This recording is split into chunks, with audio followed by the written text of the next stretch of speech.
Sur notre petit éloge, il faut qu'on ait beaucoup de détente dans ça, d'accord? Pas trop masterclass sur l'automobile.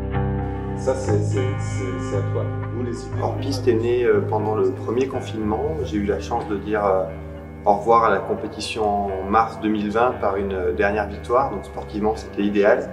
Mais on était pendant le Covid, mes dernières courses se sont passées à huis clos. Et du coup, il m'a manqué ce contact humain, cette possibilité de dire au revoir, de remercier. Le sport de haut niveau, on appelle ça un jubilé, et j'ai pas pu vivre cette émotion-là.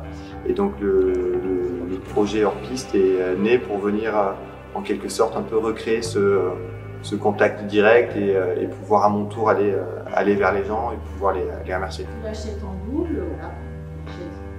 C'est une expérience qui est incroyable pour moi parce que je découvre un univers qui est assez différent du mien.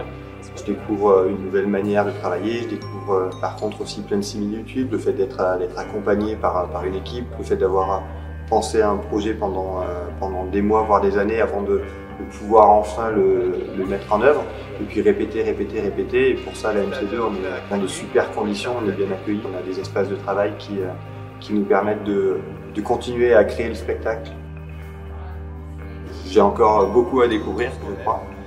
Je suis quelqu'un qui est grandi, en tout cas à partir de l'âge de 20 ans, avec des caméras qui me regardaient.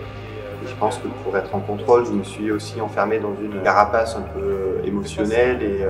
Et donc c'est ce que je dois apprendre à retrouver aussi sur scène. Et en ça, le metteur en scène Mathieu Pouchani et l'assistante à la mise en scène Parel Gervasoni m'accompagnent justement pour m'aider à enlever les couches de vernis qu'on vient mettre année après année sur une personne et qu'il le fige parfois un petit peu dans un cadre un peu policé.